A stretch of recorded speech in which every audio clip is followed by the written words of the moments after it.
Bonjour à tous et bienvenue dans cette vidéo que je n'espérais pas faire étant donné que j'espérais qu'on se retrouve en classe, mais ce n'est pas le cas. Donc nous sommes aujourd'hui lundi 18 octobre 2020. Comme vendredi, vous sortez votre cahier du jour et vous écrivez la date qui s'affiche actuellement à l'écran, à savoir lundi 18 octobre 2021. Au programme de la journée, on va faire à peu près les mêmes matières qu'on a l'habitude de faire en classe. Le lundi, on commence par la dictée, le calcul mental, on fait de l'orthographe. Ensuite, on fait de la numération. Ensuite, on fait de l'anglais et de l'éducation musicale. Donc, l'éducation musicale, on va pas le faire, mais on va faire un petit peu d'anglais. Et ensuite, on mange. Mais bon, vous êtes à la maison. Et au retour de la récréation, généralement, on fait sciences. Malheureusement, je ne vais pas continuer sciences étant donné que nous sommes à distance et qu'il y a un programme pour les CM1 et un programme pour les CM2. Donc, c'est pas grave, on reprendra ça de retour à l'école. Donc, je vous propose également d'écrire une nouvelle poésie. Donc, je sais qu'il y a certains élèves qui n'ont pas leur cahier de poésie, mais je vous en reparlerai après. Donc, nous allons écrire une poésie. Nous faisons également de la grammaire du verbe. Ce n'est pas au programme de lundi, mais c'était EPS et je ne vais pas vous faire de l'EPS non plus à distance. Donc, on finira par de la grammaire du verbe. Donc, on commence par la dictée.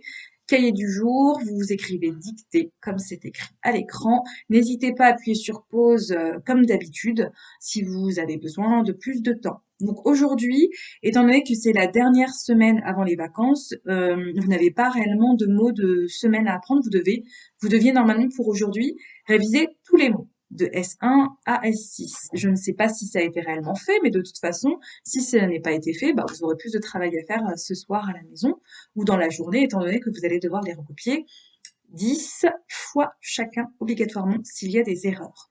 Donc c'est parti pour écrire les mots. Forcément, on ne garde pas son cahier de leçons de français juste à côté pour recopier. Et c'est parti. Donc c'est une dictée de mots. Un bâtiment,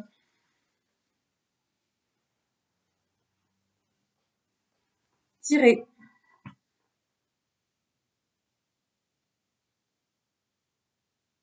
expliquer,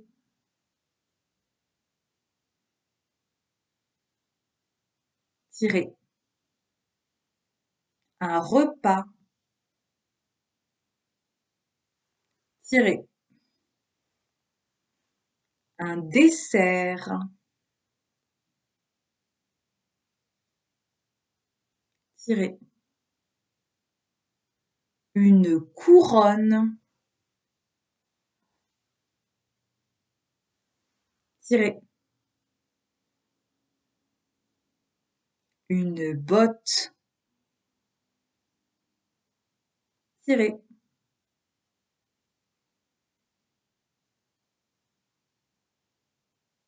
toujours,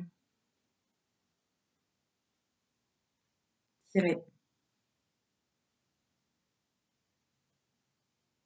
réchauffer,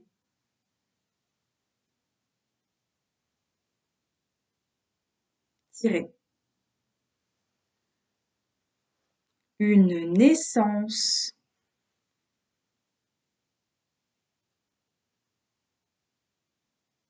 tiré,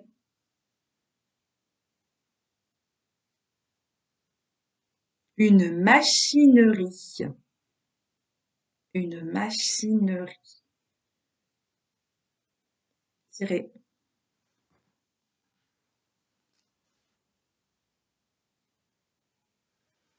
une racine,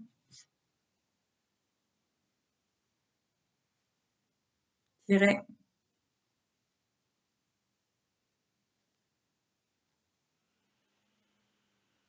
un bourgeon, tiré,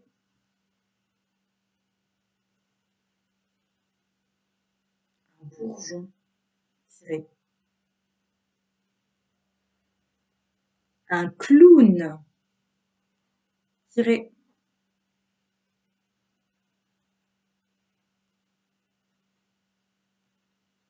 un zoo, tiré,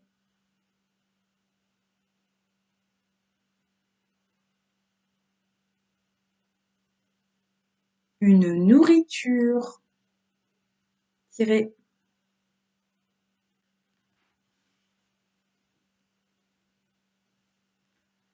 se chamailler, tiré,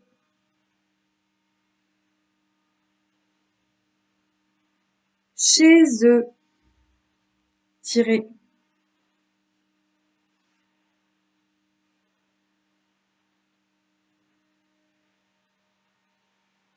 chez eux, une sécheresse, tiré, une sécheresse, tiré,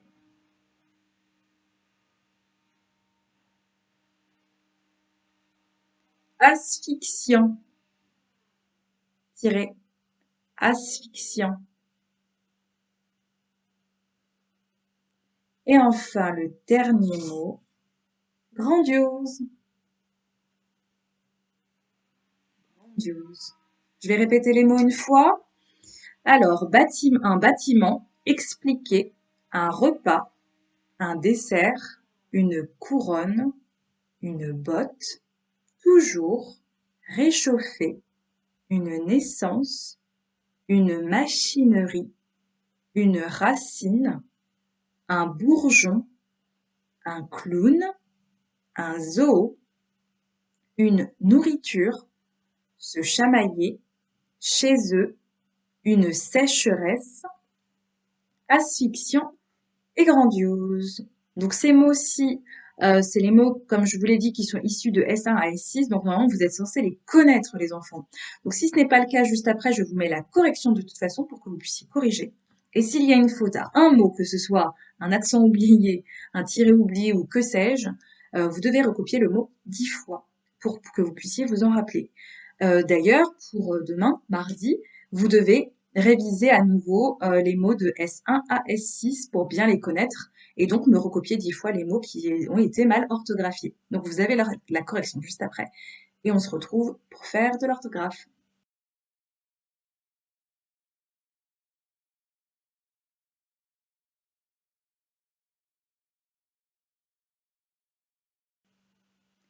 Alors, en orthographe, actuellement, on travaille sur les homophones grammaticaux. Donc, on a vu dans la dernière leçon homophones grammaticaux 2, la distinction entre la, ou, tout, etc., etc. Aujourd'hui, on va se centrer sur 3 points différents.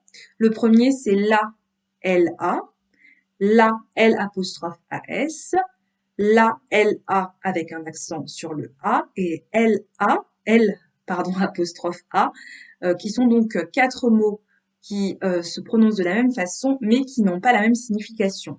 Prenons par exemple le premier, la. La, c'est un déterminant qui peut être remplacé par une ou par le, tout simplement. Par exemple, la chaise, on remplace, pour être sûr que c'est bien la, LA, une chaise. Ça marche, c'est que c'est bon. L apostrophe AS, AS c'est un pronom qui est ajouté avec l'auxiliaire avoir à la deuxième personne du singulier. On peut le remplacer par l'avait. Tu l'avais vu? Tu l'as vu, c'est pareil. Nous avons L apostrophe A qui est également un pronom plus l'auxiliaire avoir à la troisième personne du singulier, qui est ici, vous pouvez le remplacer par il l'avait. Il l'a vu, il l'avait vu. Et enfin, nous avons le L avec un accent dessus, ou nous pouvons le remplacer par ici. Où es-tu? Je suis là. Je suis ici. Donc, je vous propose un petit exercice à me faire où vous allez avoir des phrases à recopier et me mettre, s'il faut mettre là, les 4 là, choisir entre les 4 là que je viens de vous présenter. Donc ça sera pour le premier exercice.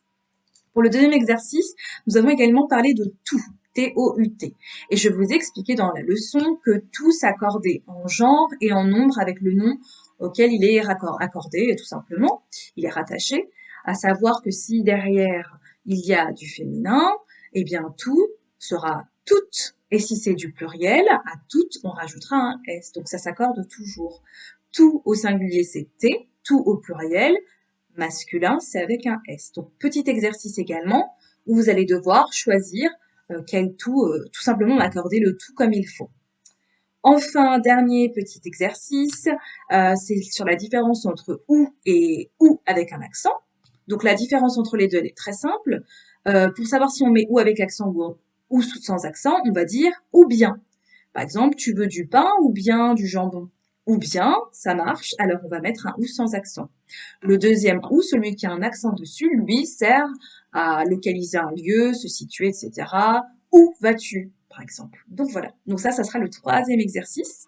Donc juste après, vous allez avoir l'exercice 1, l'exercice 2, l'exercice 3. Vous avez écrit bien sûr orthographe sur votre cahier.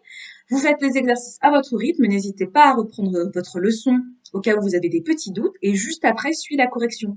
Encore une fois, ça sert à rien de recopier la correction bêtement parce que ça ne va vous être d'aucune utilité. Donc vous allez avoir 3 exercices les uns à la suite des autres, la correction qui suit, et on se retrouve dans la partie 2 de la vidéo parce que j'ai beaucoup parlé. Donc on se retrouve dans la partie 2 de la vidéo pour la suite. Mais ne coupez pas tout de suite, vous avez des exercices de grammaire, d'orthographe à faire, et ensuite vous avez, donc comme je vous l'ai dit, euh, la partie 2 de la vidéo. Donc on se retrouve juste après dans la deuxième vidéo, mais faites bien vos exercices avec la correction derrière. À tout de suite.